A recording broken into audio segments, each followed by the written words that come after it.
This is the first new album review of 2025, and I chose the album that got the most votes on the poll I put in my community tab, talking about the new album by Patriarkh called Prophet Elija. Since it is the new year, I will be using a new format, which won't be much different from my previous album reviews. But basically, I will start with a brief history of the band, then I want to talk about the album art, then some music videos that were released, and then I'll go through the songs and finish with my final thoughts and score. The band doesn't have much of a history as they are fairly new. They are a black metal band from Poland.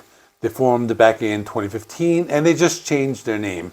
Their original name was Batuszka, but they changed it to Patriarkh. They released an album under the name Batuszka on July 12, 2019. And that album was called Hospody. Now they have a new name and a new album, and they're signed to Napalm Records. I read an interview with the band when they still had the former name, and they said they wanted to create a sound that mixes black metal, but uses Orthodox chants in the music. They said they were inspired by a YouTube comment that said, God's hymns are more metal than any satanic black metal music out there. It also appears that they re-released the album Hospody under the new name last year. Now, if I'm wrong about anything, let me know in the comments, because a lot of what I read was in a language I don't understand. Now, for the album cover, it's pretty cool. It shows a painting of the Prophet Elijah, who looks similar to the painting of the prophet from the old days. The album cover has a retro feel with a figure right in the middle of the picture. It appears to be the earth in the background, so it's symbolic of something, and there's vegetation behind him. But all in all, it's a cool album cover. This album is a concept album. It tells a story of the Prophet Elijah, or his name is Eliasz Klimowicz. I'm probably butchering that, but he was an illiterate peasant from Poland, and he became this self-proclaimed prophet. This was back in the 1930s and 1940s. The story revolves around this Orthodox sect called Grzybowska, again probably mispronouncing, and then he led that sect in the 1960s. This album has 8 tracks, it's 40 minutes long, and the tracks are called Wierzalin, followed by Roman numerals signifying the track number. So the tracks of that name I just said is named after a city built by Elijah's followers. And the album has lots of different traditional folk instruments, such as the tagelharpa and the hurdy-gurdy. The album also has a symphonic orchestra. It has lots of choral elements, but it still has black metal, but they're mixed with the folk metal or folk influences. Lyrics were inspired by a theatrical play about the prophet and texts from a writer whose name is Włodzimierz Pawluczuk. Again, I'm mispronouncing that, I'm sure. But the album is also meant to showcase the colorful heritage of the Podlasie region where this prophet lived. As for the music videos, they released the first 4 tracks as music videos. So the first video was tracks 1 and 2. Track 1 is just an intro track. It features chanting, and the video shows a guy laying in his bed. Then when the main song starts, it shows these cloaked figures. They're out in the field, there's a bonfire, there's a man kneeling before a cross. The music sounds like traditional black metal with brutal screams, but also has chanting vocals by what sounds like men and women. The atmosphere is very big and epic. They keep going back to that first man who was seen in his bed, so it appears he's having memories of something or visions or something. They later released the music video for track 3. It starts with the spoken word part. It shows the cloaked figure. It appears to be a church. The song has a slower rhythm, some more of that chanting. I was also surprised to hear that there were some melodic female vocals doing different types of chants. I'm noticing that this album has some softer moments.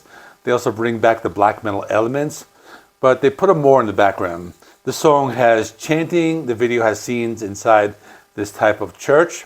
I like the song. It has one of those slow plodding rhythms, a lot of chanting, so it sounds very ominous. The last part of the song has female vocals, and a woman also appears in the music video. It's kind of hard to understand what part she played, but she was part of the story. So they released a music video for track number 4, and the video showed scenes that were similar to the first video with the cloaked figures, and they're in a field. This one has a female vocalist. Her name is Eliasz Klimowicz, and she was their singing teacher. I found some information on the song, so I'm going to read a quote for it. So they say this is the most oriental sounding song on a new album.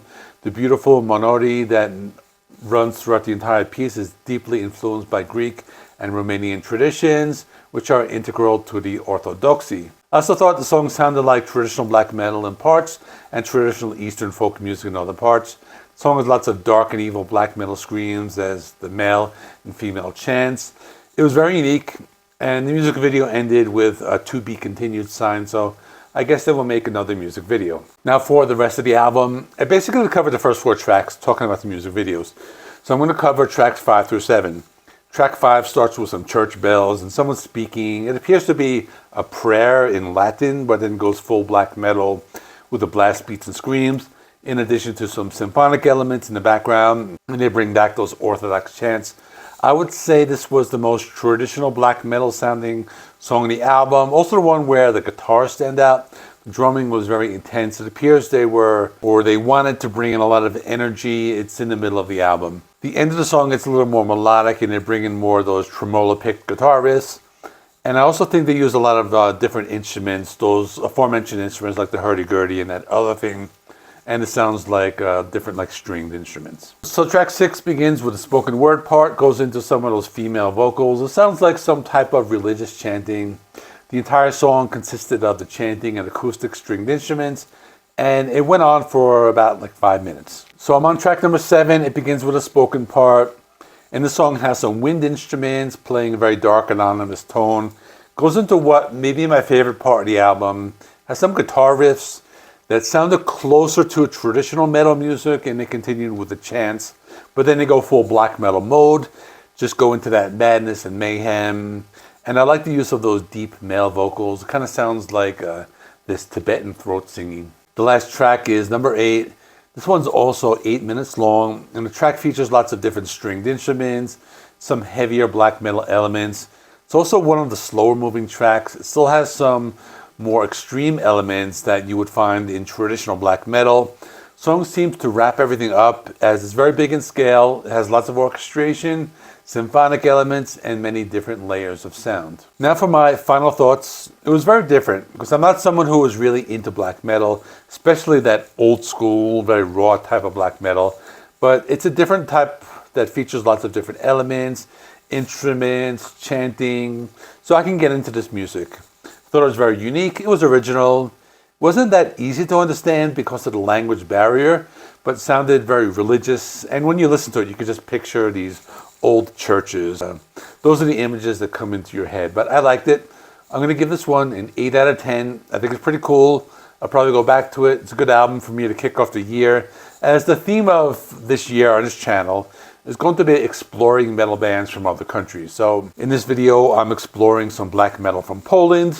And that's pretty cool, just a way to set the tone of the channel for 2025. So in the meantime, I'm going to stick my other videos for my discovering metal in Greece and Italy and those videos. I'll put them here.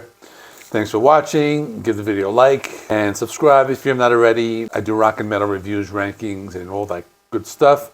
I will see you in the next one.